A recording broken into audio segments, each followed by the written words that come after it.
What's up, everybody? Welcome to Move the Sticks on a Monday. DJ, Bucky, Rhett back with you.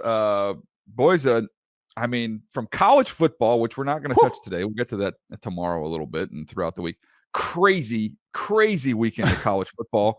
And then the NFL ended up having some nutso NFL games as well. Buck, what was your thoughts on the weekend as a whole before we get into these games? One, I loved every minute of it. I loved all the rivalry stuff. Like, we'll take my Tar Heels out of there because they got absolutely mollywopped by NC State. But there is something about watching college football games on Saturday when the rivalries are involved. I sat there and watched the Iron Bowl, and I'm sitting there with guys from the Jaguars. And, like, I have a guy who's not really a college football fan. It's like, I don't even know why people watch it. I was like, man, this is why you watch it. Because at the end, he's like, it's over. There's no way. I said, man, you never know. Oh, but there is. And then he throws the dime in the corner of the end zone. And DJ, I'm sitting there like, it wasn't for the fact that I see it all the time in high school where you just see crazy things that shouldn't happen. I was like, man, this is crazy. You're going to lose the Iron Bowl on a fourth and goal from the 31. The only thing they can do is throw it into the end zone. But the good thing was they were spying him in case he took off to run. Yeah. That was good. That was sick. From game 30 yards out. Yeah. If you can't make a tackle from the 31 to the goal line, you don't deserve to be on a field there, right? The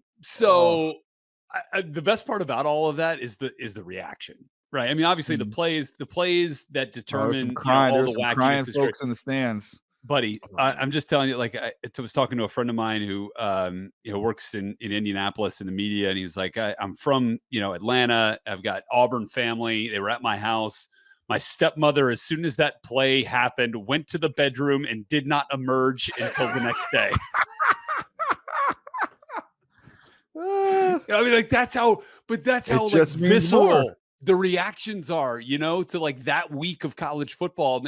And obviously in the NFL, we saw plenty of it too, with the way that games come down to the wire, the Eagles and the Bills, and the way that thing ended up going awesome. is incredible. So we'll get to all of it, but it was an awesome weekend to put it that simple. Yeah. To me, it was literally like we had, my wife and my son we were all just kind of sitting on the couch. And normally for us, like college football, and I'll, obviously get into the tape and everything as we get towards the draft, but college football, it's almost like baseball for us where it's on. We'll have the games on Saturday, but Sunday we're working. So Saturday, you got some other stuff done around the house. And it's kind of the games are kind of like a backdrop. But that 4th and 31, we were all sitting there glued, and all of us were just like, what? Did that just happen? That game, like unbelievable. Nutso stuff happens in that game more than any other game. I feel like Auburn, Alabama, and there were several other games like that too. Washington State came down to the end. Washington State was unbelievable. Like, it was a great game. The Apple Cup is always kind of contentious, but watching that, the tension, because it's gonna be the last one maybe that we saw. The old Oak and Bucket game. Yeah, I guess the Oak and Bucket game. Who knew BYU Oklahoma State was the game we all needed? By the way, right. Being a barn burner. And then look, Michigan Ohio State, like the way that is, like that battle of like toughness and just interception on the final drive. I think I like a little acrimony, a little tension between bases and coaches. I think I like that. I think I like seeing rivalries that, hey, no, we don't like you guys. I'm not shaking hands. I'm not doing all this nice stuff. Like, we don't like you. You don't like us. Cool. Let's get it on. Well, unlike that Florida defensive lineman, we're not going to be spitting. We're going to be spitting facts here because we're going to. All right. Right into the NFL game. That was not a great look. All right. Before we get into these games, we've got some games we want to jump into. Sorry for the little detour with college football, which is such an crazy weekend. But we have a coaching change. This morning it was announced the Carolina Panthers, for the 94th time since David Tepper has taken over, are making a change. Maybe a little bit of an exaggeration there, but this is it's an insane amount of coaches that he's run through here in a very short amount of time. Frank Reich doesn't get a year. He gets 11 games and he is out. And there's a lot of ways we can go. We talked about them in the past. Rhett, we talked about it and kind of put together that little plan, which you got such favorable feedback for. Real favorable on social media. But Panthers fans are very attached to Brian Burns. Okay, I get it. I mean, this is a bad situation. Like, I don't know how it can get worse than having a roster that earns you the number 1 overall pick that you don't own. Like that is, I'm trying to think back of like, I guess that we'll say there's no such thing as an undesirable job. There's only 32 of these things. Like they're sought after, but on the outside looking in, there is a lot of work to be done. And you've got one hand tied behind your back without owning that number 1 overall pick. And you got another future pick that's coming out your pocket as well. I think it's a 2 the following year. Yes, it's a tough job. And before you even get to like the resources that you have or the lack of resources that you have, is stepping into a situation where the owner is very, very actively involved. The track record, the last 2 coaches were dumped fairly quickly after taking over what everyone around the league knew as rebuilding projects.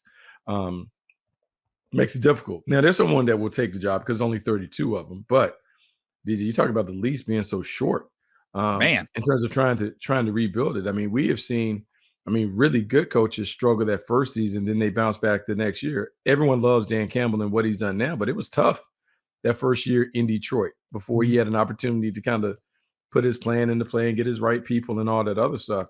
To me, I don't really even know what to say about Frank Reich in an 11-game tenure. You have the number 1 overall pick and a young quarterback in Bryce Young. You're trying to teach him how to play the NFL game while figuring out what's around him. And to be judged like he's judged. I know the record isn't what anyone wanted, but sometimes it happens. To me, I just think it makes it a very, very difficult job to sell, even though someone to jump up and sell. I think it'd be hard for me to jump in there. And I look back at the genesis of, what goes wrong here. Was there a good enough relationship? Was there a good enough working relationship between Scott Fitterer and Frank Reich? Were they able to come together to figure out the best course forward? Did they all agree on Bryce Young? Was that the fact, or was there some dissension? What does David Tepper know that, somebody wanted this guy and the other guy wanted the other guy? You know what I mean? Like, can you go back? Can you now, again, seeing CJ Stroud excel, watching your team lose to a rookie quarterback in Will Levis, you had to think that plays at least a little bit of a role in the perception for an owner seeing his franchise that, spent all those resources to go get Bryce Young. And look, I don't know that we're still saying that Bryce Young isn't the guy. I just think that we all agree that there aren't enough guys around him for him to show that he can be the guy. And then you also look at, like how much of this is of Frank Reich's doing as well. Like you have whether it was the plan or not, but after a few games, you turn play calling over to Thomas Brown. And then after 3 games, you take it back. And then it's not working. And it's almost like you're painting your staff and your decisions as a bit of a mess. And I know you're trying to get it right, but the perception is that, man, all the buttons you're pushing, they're not working. And if they're not working, then I got to find another way to make it work. And that's probably with another person. So here's some of the dates on this stuff. So with Tepper as owner, Ron Rivera was fired after week 13 in 2019. Matt Rule was fired after week 5 in 22. Frank Reich was fired after week 12, obviously this morning. So then Mike Sando, who does a good job, he had this tweet where he was talking about things that have happened on Tepper's watch here. Matt Rule, 7 years, $62 million deal. Trading Christian McCaffrey. They canceled the new practice facility that they were in the process of building. They declined the huge offer, I believe it was 2 1s for Brian Burns from the Rams. It was a healthy trade offer. They turned that down. They fired Steve Wilkes after he'd had some success in the intern basis. You hire Frank Reich and his staff, all that money, and you trade to the top of the 23 draft. Like, man, like there is not a lot that's gone right in there. And I'm also looking at like, I felt like for the most part, we were all pretty complimentary of the way that Frank assembled the offensive staff. Yeah, all these quarterbacks Thomas guys. Brown, McCown, you got Jim Caldwell in the building. You got, from young innovators to, wise, vet coaches with experience. And so, yeah, you look at that and is it in fact the head coach then that just has to shoulder the blame on that? Yeah, I think the big question would be asking Frank, did Frank really want to assemble the staff like that? Or was this a staff that was assembled by an owner who wanted to do it differently? Because some of the words that have come out is that he didn't want a staff full of buddies based on what he had experienced with Matt Rule. He wanted the best minds to get together. Right. And in theory, that sounds nice. But when you're coaching, there has to be a synergy and a connectivity that we tend to see the game out the same lens. There's a vision for how we're going to play on offense, defense, and special teams that is all complementary. And yes, you want to have divergent thought, but you still have to have an anchor for how you want to play. I worry about so many different people coming from so many different systems. How do you put that together for the betterment of the quarterback and the players around?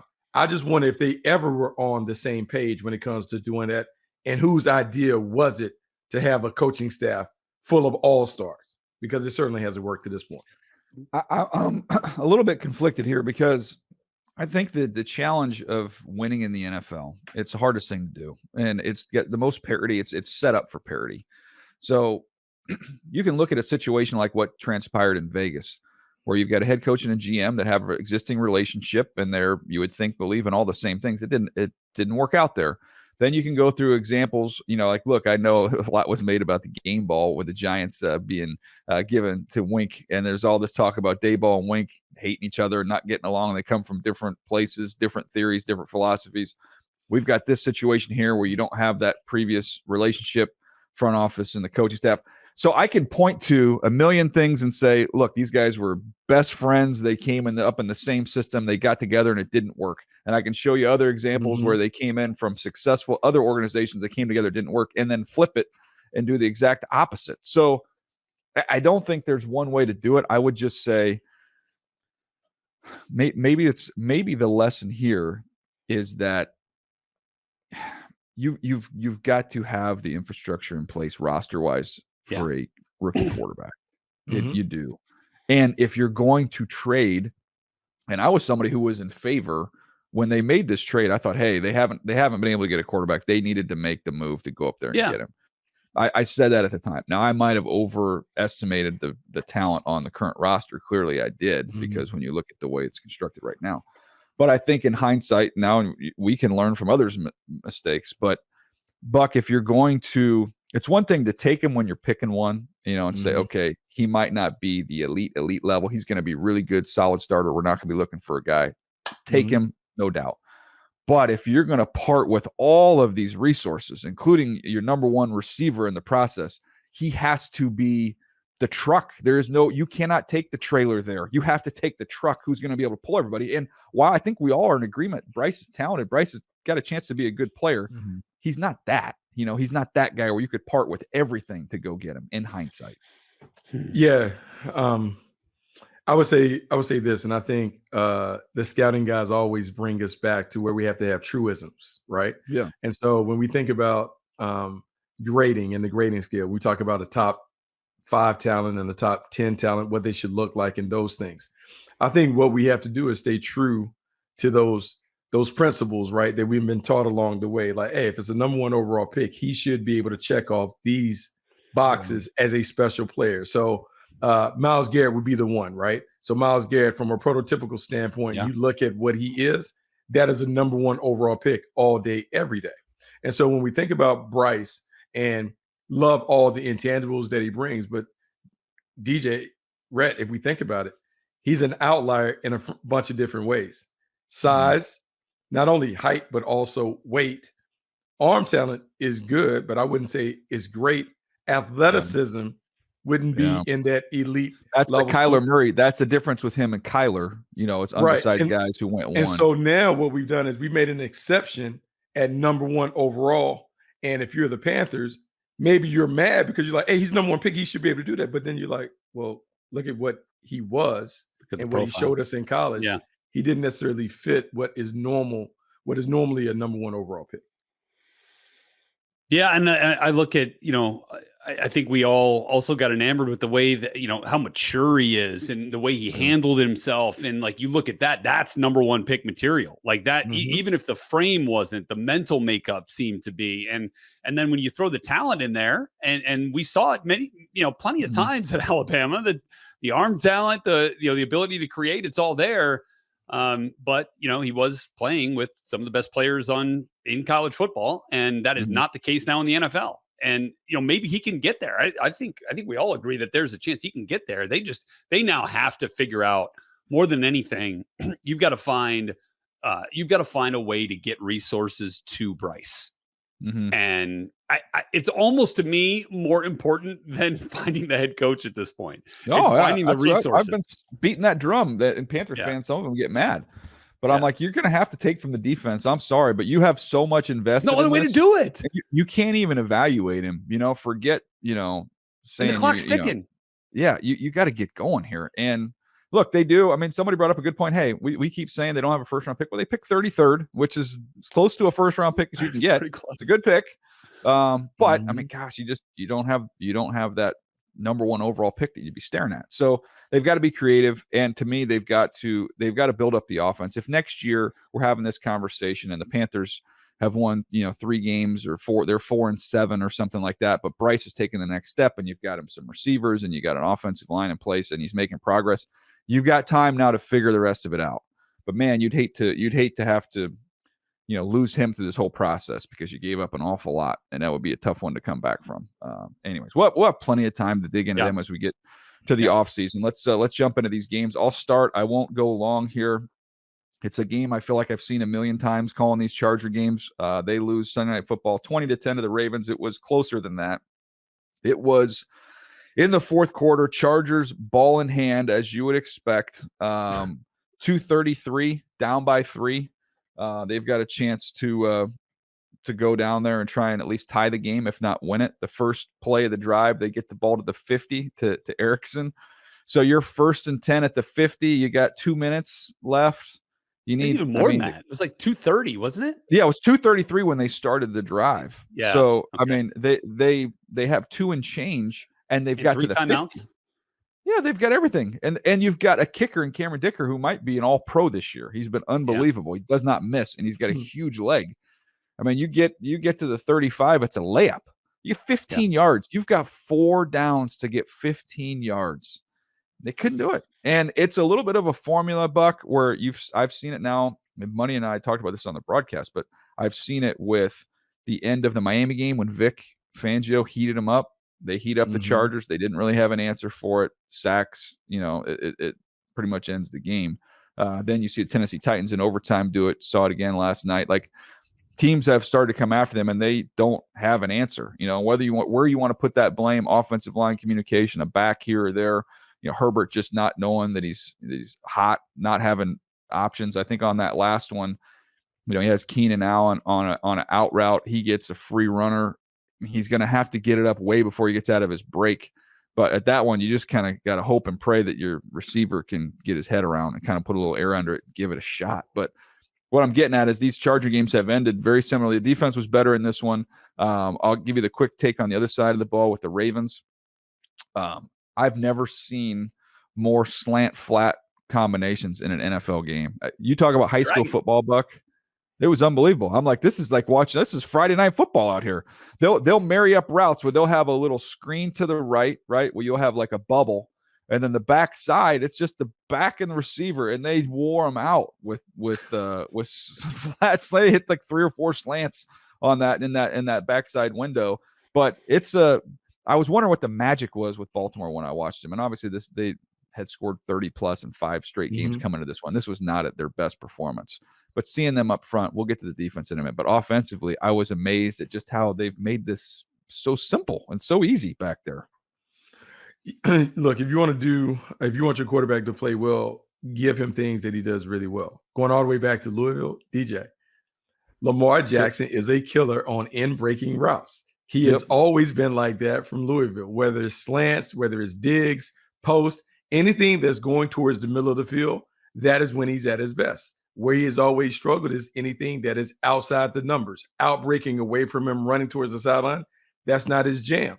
And the Baltimore Ravens have said, I'm going to make you a good passer by putting in route concepts that you throw really well. And until a defense or a series of defenses take that away, he's going to be efficient. He's going to be effective. And this offense is going to continue to move and score points. Yeah. And I think, you find a way to get the ball in the hands of Zay Flowers. That helps too. And it figures, I think it's the first week none of us have selected Zay Flowers in the fantasy draft. And he goes, "Oh, you did? Oh no. Oh, wait a minute. I thought you got Tank Dell. I thought you took Tank Dell. Who took Tank Dell? You did. Do you need to remind? Do you remember last year? You got. How do you take 2 Ravens? You took 2 Ravens. You called the Chargers. Oh, that's right. Mitchell and I took Zay Flowers. Wait a minute. Who took Tank Dell then? I think you did. You did because it was against your Jags. Oh yeah. You said that. Yes. You violated the code. I violated the code and won. That's the only difference. Smart. He caught it. Yeah. He caught a bomb. Man, he caught a bomb. Ooh. Yeah, and then took one to the house. With his speed. And so it's simplicity in scheme, and it's simplicity in let's get the ball in the hands of our most electric playmaker. And that's what they do. And they do it. They do it simple on offense and complex on defense because they give you a lot on the other side. Well, didn't the Chargers defense on the whole play a little bit better in this game than they had? Yeah. They played much better. I mean, look, they had them. Yeah. The Ravens had literally 13 points with 2 minutes left. Right. I mean, that was it. They got one late. You got to be able to win that game with Justin Herbert as your quarterback if your defense is giving up 13 points. No question. And they have lost so many of these games. It's their 6th game this year they've lost by 3 or fewer points. So here's the interesting one for you. I had and Buck, I want to get your take on this. I had Lamar. We had Rod Woodson, our buddy, on the pregame show. Mm-hmm. And I said, Rod, look, Rod Woodson, Hall of Famer, and people don't realize he coached as well. Mm-hmm. One of the smartest football players that I've ever been around. I said, Rod, what do you attribute all these close losses to? And it's been going on for a while now, not just this year, but going back. And he said, to me, that has nothing to do with coaching. It was interesting. He said, there needs to be a player on the offense and on the defense that's the leader. That the leader that says, this stops, it's over, this is not happening. They take control, they take the reins. He said, now, he's all from the outside. And he is not around the Chargers, but he said, I think he had Khalil Mack when he was coaching with the Raiders. So he said, Khalil Mack, unbelievable player, maybe on his way to being a Hall of Fame player. He's not a vocal guy. Justin Herbert from the outside, not a big vocal guy. So Joey Bosa, not really a big vocal guy. Derwin is kind of that guy. Yeah. But he was just kind of saying, who stops it? Who is the guy who stops it? And he gave examples of Ray Lewis and the great players he's played with. That's it. That's not happening. And but it was fascinating to me that he just said, this is not a coaching thing. This is a player thing. When you're losing this many close games, he put it on the players, which from a player I thought was an interesting opinion. So I will say, we always hear, and I've heard the best coaches say, hey man, it's a player's game. Ultimately, our job is to give you the tools and then you go play. And DJ, we've talked about it. Rhett was been on the pod when we've talked about it. We talk about quarterbacks who have that not over my dead body mentality, or we equate it to the guy that is always on pickup. You give them any 4, but they always find a way to win. At some point, your best players have to do that. You demand more, you expect more from your best players. And so I can agree with Rod in that at some point it comes down to making plays. And so we saw the conversation that Minkah Fitzpatrick had with Terrell Austin in the Pittsburgh game a couple weeks ago, where he's telling him, you need to call this. Somebody has to be able to take the reins and say, coach, this is what we're doing. We got it. We'll go fix it. We'll go make you right. And until somebody does that, they'll continue to have these issues. Yeah, it's interesting. It's a fascinating case study. But again, and we've talked about it a bunch, but that Ravens defense on the biggest play of the game, they've got 700 pounds of droppers.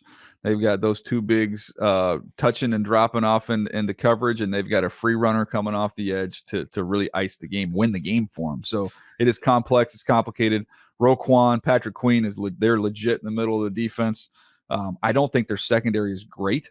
But, I think the safeties are really good. I think corner, and Marlon Humphrey didn't play, but I think at corner there's, against some premier passing team, I think they, that's why it's fascinating, man. All these teams in the AFC have flaws. That's the best team in the AFC right now. It's not a perfect team. So it'll be interesting to see. All right, Buck, how about your game? Jags and Texans. Okay, so you just go from we were talking about the best players taking over and kind of making it happen. DJ, what I saw was a quarterbacking exhibition between 2 young quarterbacks that you have to be excited about. I'll talk about Trevor Lawrence first. Trevor Lawrence certainly has heard the outside noise. And the reason why I can say that is, to me, it took place at the coin toss. So, like in the pros, it's not really contentious when you go and shake hands or whatever. Yeah. Trevor Lawrence was short and sweet when it came to shaking hands with the other team.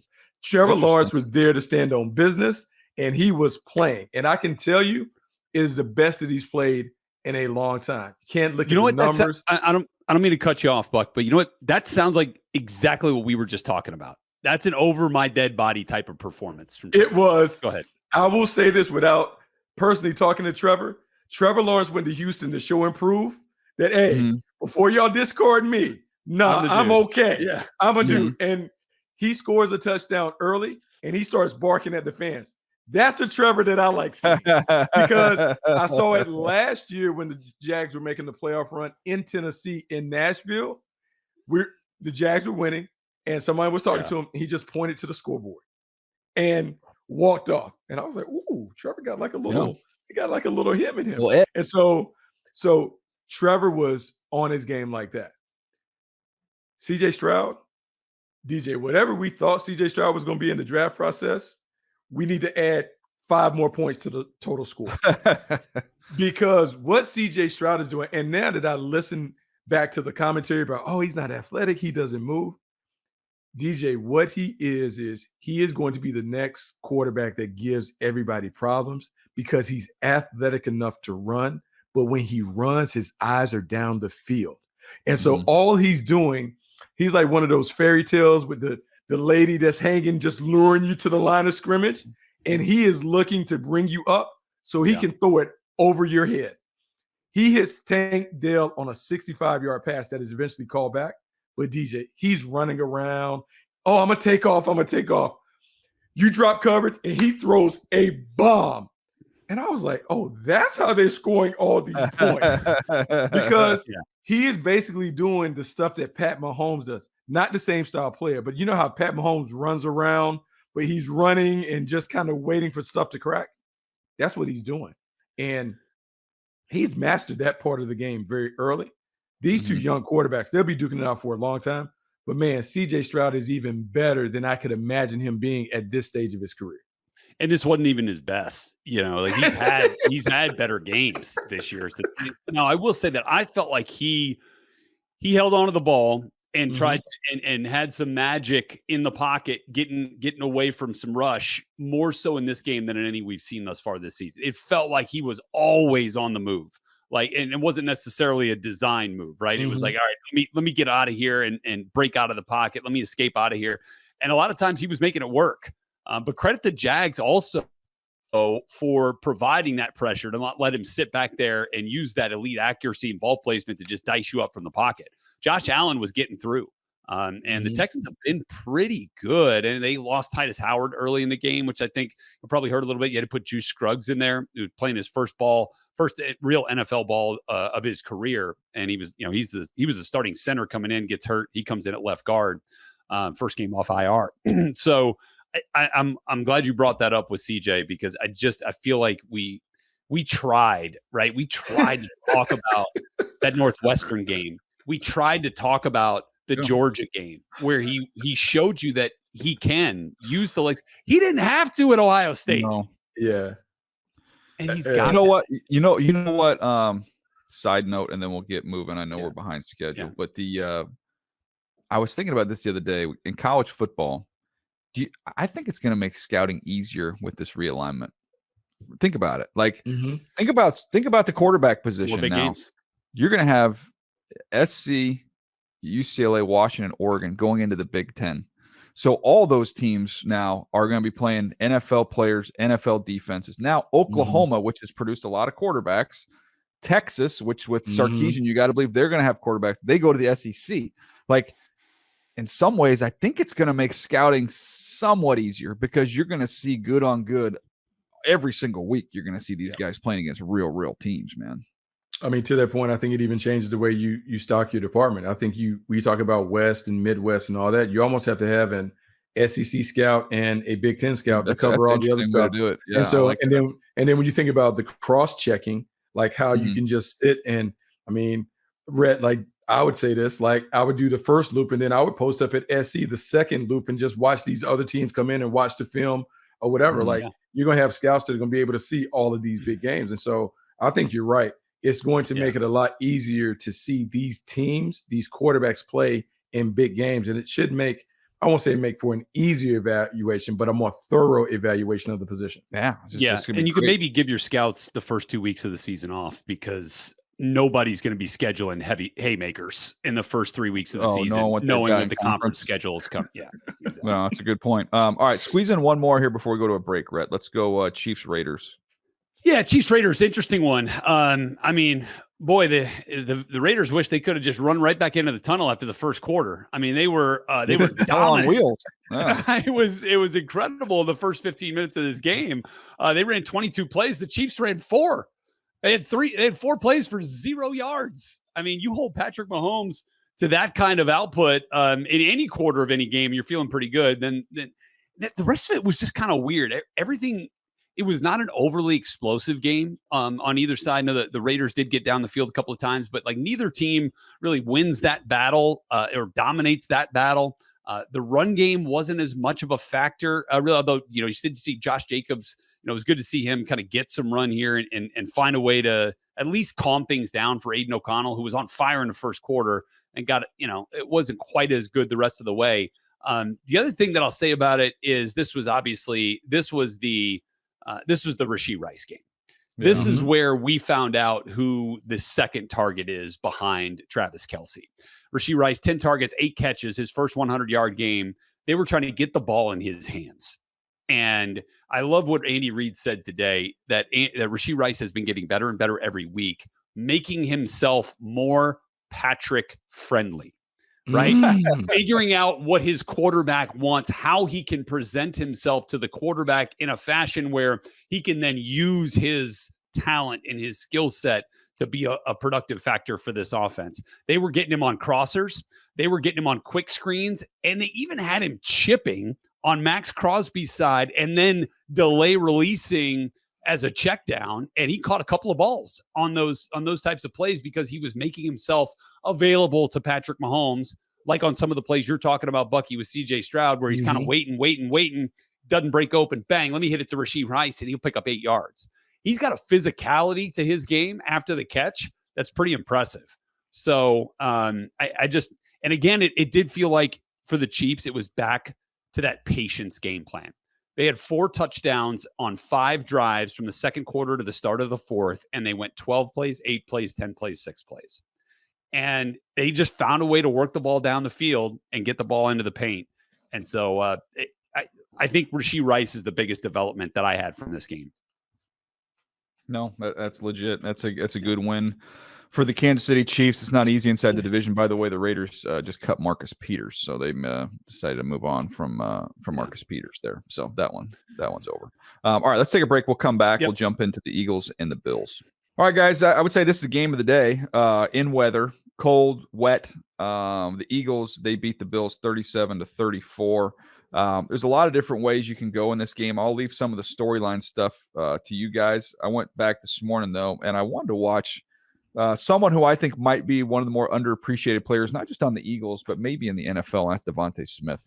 So A.J. Brown gets a lot of attention. He's arguably, if not the best, he's one of the top 3 receivers in the NFL. Jalen gets his attention. The pass rush gets theirs. Even Slay, the secondary, everybody, you get the head coach. Sirianni gets credit. Howie gets credit. I feel like Devontae Smith gets lost a little bit in this.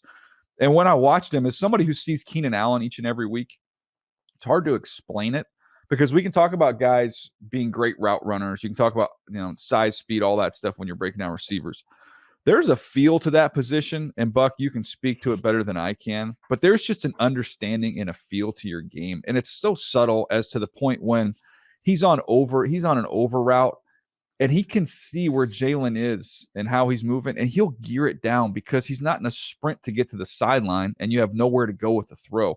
He can throttle down. He's got an unbelievable spatial awareness. I don't know, you might know, Buck, what his basketball background is. He 100% must have played a lot of hoops because he feels and moves in space. It's exceptional. Then you get with that the pristine route running and the hands. He's got phenomenal hands, as we've seen across the league. That's not something we should take for granted. But he goes 7 for $106 in that game, and I just came away after watching it going, he needs some love. I mean, he's a good football player, man. He is a good football player, and DJ, he did play a little basketball.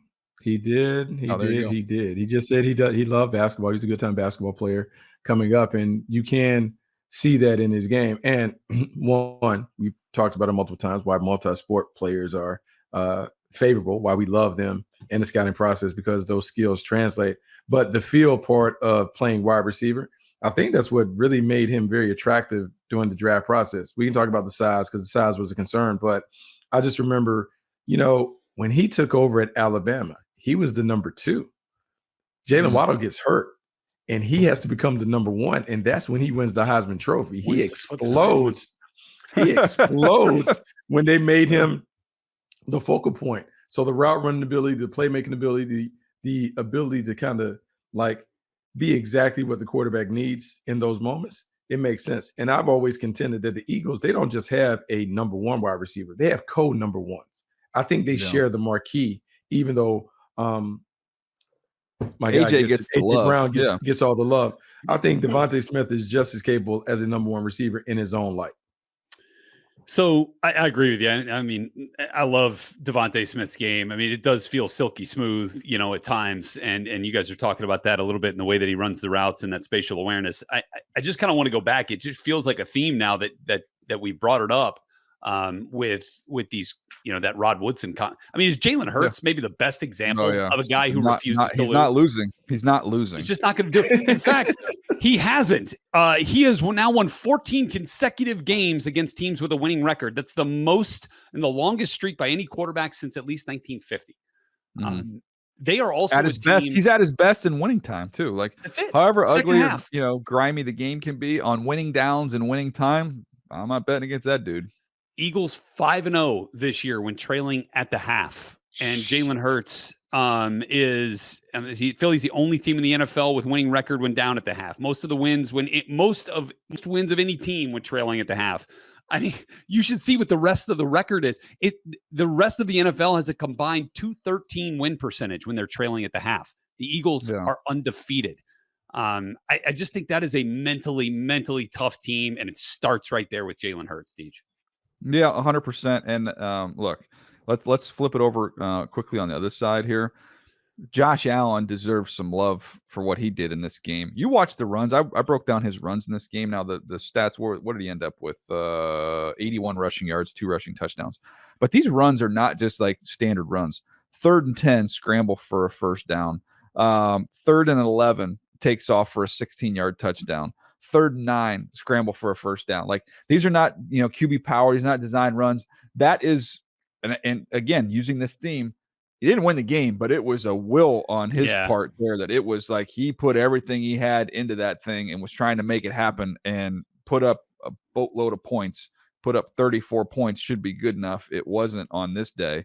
But man, that's a Bills team that's hard to explain. Somebody used the analogy, Buck, which pains me, but yet I get it, is the Bills are the Padres this year. Like the Bills' point differential is off the charts. Their record should say one thing, but it doesn't. They're 6-6, which is somewhat baffling. I do think it's a little premature. I think people they want to jump off the McDermott bandwagon here. I mean, the guy's won a lot of football games, and that team has an identity. They're just in a weird spot right now. I think the Matt Milano, is our old friend Dave Damashek used to do the Jenga piece. Who would have thought that Matt Milano could be that piece? I mean, he is one of the best linebackers in the NFL. Yeah, but Milano, I think, is more valuable to them than I would agree. Trey White 100%. is. And that's the way that they thought it was, because they were like, they were okay to let Tremaine Edmonds go. And they're like, we need to pay Matt Milano. He's the guy that makes this thing go. He does make it go. And I'll say this about the Buffalo Bills, because everyone is now kind of on Josh Allen about the turnovers and those things. DJ, there's certain players that you just have to live with that. You just kind of have to know. It's almost like having a hitter who's a high volume strikeout guy, but he's going to give you 45 to 50 home runs. You just have to know, hey, that's part of it. We're going to bake that in the equation. That's what he is. I will say, you talk about the identity of the Bills. Even though we're seeing, I feel like the last 2 weeks, we've seen Josh Allen do more of the I'm the one-man show stuff. Maybe that's the identity of the Bills. Hey, he's going to do everything. He's going to put it on his shoulders. He's going to run around. He's going to make plays and those things because they have been a more dangerous team the last 2 weeks. They've been a team that, I mean, you could argue they should have won this game. If they win this game, it's a different conversation that we're having about the Buffalo Bills. But I will say this, and I will issue the warning to everyone in the AFC. Don't let them get in the tournament. Yeah, that's a good point. Yeah. Because if you let them get in the tournament in a one-game scenario, Josh Allen can knock anybody out. Don't let them get in. Because I would not want to be the 2 seed that has to face them in the tournament. Hat tip to Joe Brady. That offense has been better the last 2 weeks. 100%. Look, that is hard to deny at this point.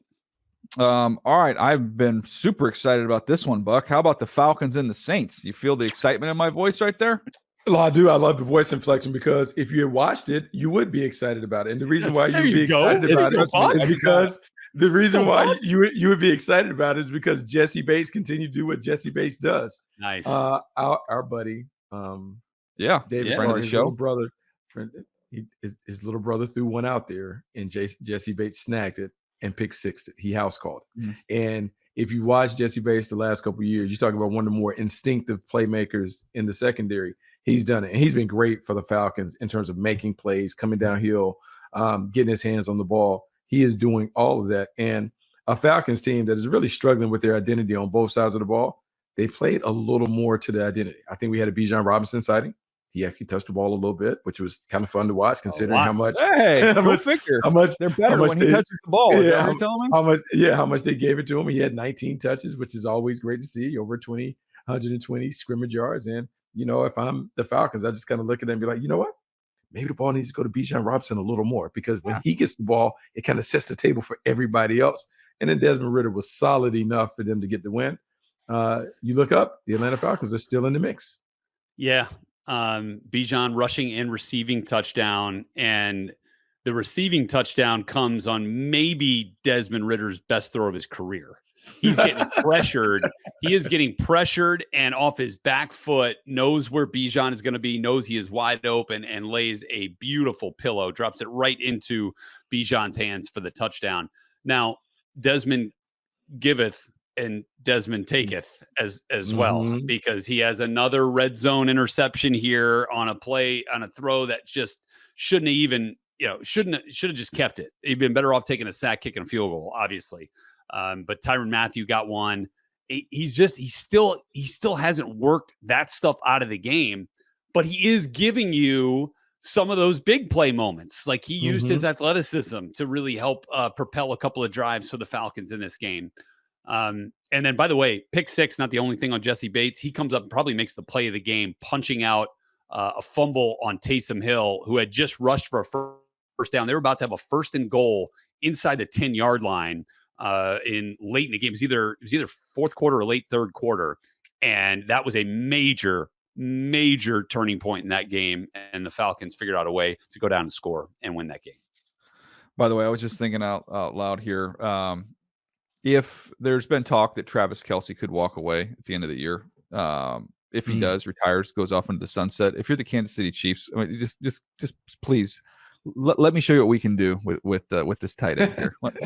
Just we're giving him to the Chiefs now. Yeah, just send him over. I thought he was going to the Panthers. Oh no, I'm sitting here. You know, this ends up with Kyle Pitts is going to end up with like the Chiefs, the Niners, or like the Eagles, and it's just going to be Rams an explosion. Yeah, they're going to throw him out there and off you go.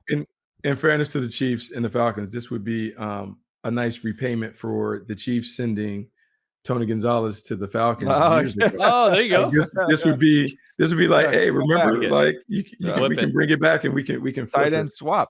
I like tight end swap. Good callback, Buck. Brett, how about Steelers Bengals here? We got a couple left. Yeah, just really hitting on the Steelers here because I think Jake Browning, I think will credit his ability to step in there in a tough situation and keep them competitive, but they're not scoring enough points. And I don't know that they're going to be able to against at least the AFC North defenses that they're going to have to face here in the Browns, the Steelers, and the Ravens. Obviously in the Steelers in this one, I really wanted to focus on the offense with obviously the change in offensive 400 structure. yards, baby. First time this season, Mike Sullivan calling the plays. First time in forever. Yeah. Fair point. Mm-hmm. Look, sometimes I think we get and on the external side, people get overly enamored with having balance on offense. I think it's more like keeping the defense off balance is really what you're talking about in that equation, right? And the Steelers did that. 33 runs, 33 called passes. They kept the Bengals kind of guessing where they were going. They had some explosives from Najee Harris. They brought big personnel in. They were running 13 personnel. They had Pat Freiermuth back healthy. By the way, in that big personnel, one of those big-time chunk plays from Najee Harris ends up happening. Pat Freiermuth, I think, was the difference in this game, though. And the way that he was able to operate in the middle of the field, first couple of targets were on benders, and it was some terrific throws, a couple of terrific throws from Kenny Pickett. Then he just goes Travis Kelce, right? And they just set him up, go find some space in between some zone windows here and turn around and bang, Kenny's dotting him up. He ends up having a terrific game here, goes over 100 yards. And it was just a big piece of the offensive attack that felt like it was really missing the last couple of weeks. And so they had it on the ground. They had it through the air. This felt like Steelers offense. You know how when you're a kid, we played different games around the country. And I don't know if you guys call it the same thing we did. Did you guys ever play freeze tag when you were a kid? Oh, yeah. You know who plays freeze tag? Deontay Johnson. He's amazing at it. He just frozen.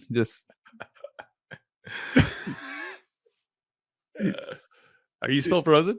Tag. Okay, there you go. I'm done. All right, tag. Good. What in the heck was that, Buck? Take me into the meeting. All right, this is why I love having Buck as a friend, because I can say, take me into the film room.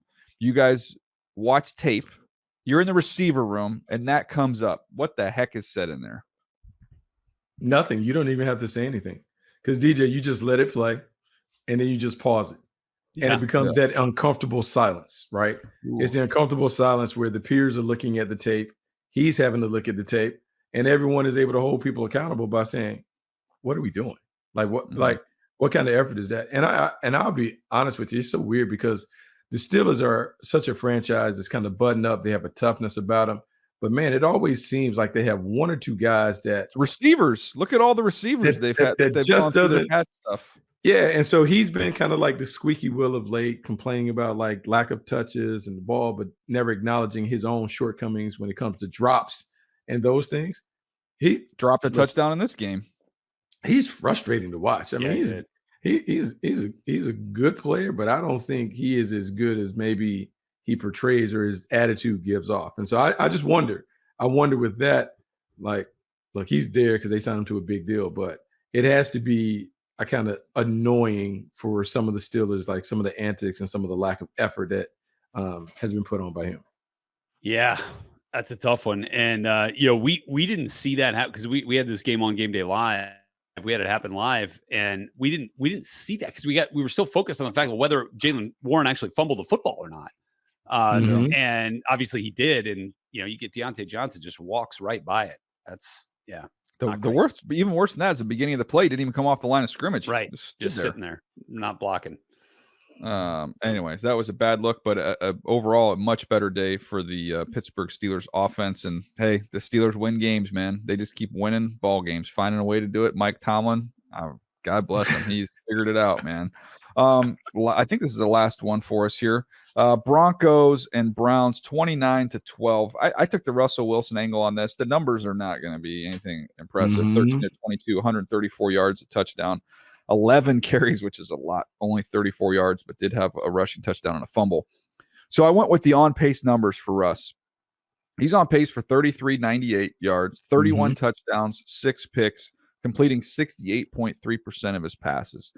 He's 34 years old. His last 5 games, 70.2% completion percentage, 894 yards, 8 touchdowns, no picks. I wrote down in my notes, I went and watched all of his dropbacks in this game, and I wrote, it's Alex Smith. Like this is kind of how he's playing right now is Alex Smith. He's efficient. He uses legs, he got out of a bunch of sacks in this game, and some of them he maybe got a yard or two. Some of them he threw away, but some hidden yardage there with his athleticism.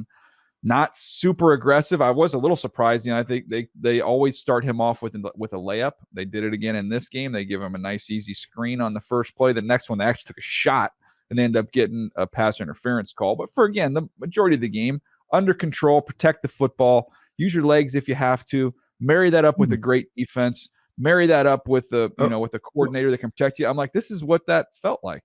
Oh, you know what it feels like and what it sounds like? It sounds like Russell Wilson from his early years in Seattle when Pete Carroll and those guys were trying to protect Russ against himself before there was the chorus of let Russ cook. It's funny how it comes full circle and Russ is playing better because Russ is playing like they wanted him to play in Seattle. Hats off to Sean Payton for stealing some pages from the original blueprint to get Russell Wilson playing well, but they are doing those things that he can do well at his age. And I think the Alex Smith example is great because Alex Smith won a lot of games just being an efficient quarterback. And what the Broncos need from Russ now is more mental than physical. They need him to be, and I hate to say this because you're paying whatever 200 and something million for Russell, but he just needs to be a game manager plus, right? Be a game manager, for 3/4 of the game? And then in the fourth quarter, just be the playmaker when we need you to be. And if he's that and the rest of the pieces of the team appear to be even better than we gave them credit for, this team can win. The receivers, the running backs, the defense, all playing well. He's doing a good job of managing. That's why they're in the winner's circle. Do you guys remember this, though? When Drew was still playing pretty well in the 2017 draft, which was the Mahomes draft, right? You remember the Saints were trying to trade up to get up there for Mahomes, and then Sean Payton didn't make any bones about it. Like he told everybody that's what he was trying to do. Even though Drew was playing winning football, I almost wonder if this is a similar situation where I know obviously the money is there and he's tied up in this money, but I feel like, okay, Russ, this brand of football is winning them games. They've won a bunch in a row. It might punch their ticket to the postseason. Who knows? But to win a championship, which Sean Payton has done, he knows he's going to need better than what Russell can currently give them. Would it surprise you at all if there's a quarterback that he really likes, if it's Jaden Daniels, whoever else it is that's in that, not too far of a leap to go get him? If even with Russ there, if Sean Payton went and got the next guy to have, Rhett, it wouldn't surprise me at all. No, but don't you go telling Alex Smith now that what Russell Wilson's doing is mediocre quarterback play. Oh, he's not into that line of conversation. Yeah. He had some good points. He had some good points on that, by the way. It was a bad division he was playing in. Yeah. So no, I wouldn't be surprised. I mean, didn't the Saints also make a play for Paxton Lynch when he was coming out in the first round? Well, they talked about Lamar because I remember Mayock was with us and Mike was close with Sean Payton. I'm not telling tales out of school here, but I remember he was enamored by Lamar Jackson. So there was thought that he would do that. And I think they ended up trading up and taking Davenport. And we said on the draft, they might be trading up for Lamar Jackson. Yeah. Well, and then they were taking quarterbacks for a while. They took Garrett Grayson right in the third round. So they were definitely looking, right? I mean, so that makes a lot of sense. Man, I don't know what the Russell contract is and how that all works out. But it's a lot. I think the out is after 25, according to Spot Track. I was on there looking at that this morning. But again, you're paying minimal money to a quarterback that you're going to draft, even if you do draft them up there, near the top. But I don't know. Look, they've won 5 in a row now. Yeah, they're going to have to move. It's going to take some maneuvering to get up there for one of these dudes this year. Well, that's what I'm saying. They haven't tried to get up to 1 or 2. I'm talking about 10 to 14, somewhere. Yeah, and maybe the Bo Nix land or there's a bunch of them in this draft. We'll Jalen Daniels, as you're talking about. Sure, yeah, I could see it. 100%, I could see it. Yeah, it'll be interesting to keep an eye on there. Anything else you want to add before we get out of here? This was a fun one today. A lot of ground we covered here. No doubt. I'm just looking at some of the other games. The Kyren Williams is a player. The Rams, man. When they can operate, with the way they want to with Kyren, rushing receive, that was big to watch that. And I don't know, Patriots. I got to see him this week, so I got to jump in and watch all that tape this week. I prefer not to talk about them until Let's do it after. Let's do that. By the way, as we're closing up shop here, our buddy Tom Pelissero 2 minutes ago. Panthers have also fired quarterback coach Josh McCown and assistant head coach running back coach Deuce Staley, per sources. So it is not just the head coach. It's a little unusual to see that many assistants get let go. But I would also say, I was talking to a coach about this the other day. Much better if you're a coach to get fired as the college carousel is getting ready to kick off than to wait till the NFL season ends, because there is another whole pool of jobs. And as we know, these colleges can pay quite handsomely. So, not a bad idea to let go now. That is interesting in terms of Deuce Staley and Josh McCown going. So now what appears too many cooks in the kitchen. Too many cooks in the kitchen. And then if you had like factions, like this is Survivor, like I got this clique versus that clique, like how is that working in the building? And so maybe you're trying to give Thomas Brown an opportunity to be the play caller without maybe noise in his ear in terms of how this offense should look. And maybe that's what they're doing. Remember, they also elevated and asked Jim Caldwell to take on more responsibilities and helping Thomas Brown. Jim Caldwell helped the Baltimore Ravens as a play caller win that Super Bowl with Joe Flacco. Not saying that he'll have influence, but I will say I had a conversation with Jim Caldwell before he joined the Panthers, like just a random conversation about which quarterback he liked. Bryce Young was his quarterback of choice. And so maybe they're trying to get enough people around Bryce that see Bryce in maybe the light that the owner saw him to give him the best opportunity to play at a high level going forward. Yeah, I just think back, and I don't know. I mean, remember the Josh McCown, the video at the CJ Stroud Pro Day? DJ, that stuff, going to bring it up. That stuff has to come up. Like that stuff, like, so was there some stuff when you're losing where maybe it's not said, but you feel it? Mm-hmm. You feel like, I'm not really your guy. The way you're. Mm-hmm. So maybe they're trying to get all of those people out and say, hey, here's how we're going to go forward. Yeah. There you go. Little bonus piece of news there as we wrap this one up today. We'll be back tomorrow as we are each and every day. You can catch us here. We appreciate you hanging with us, and we'll see you next time on Move the Sticks.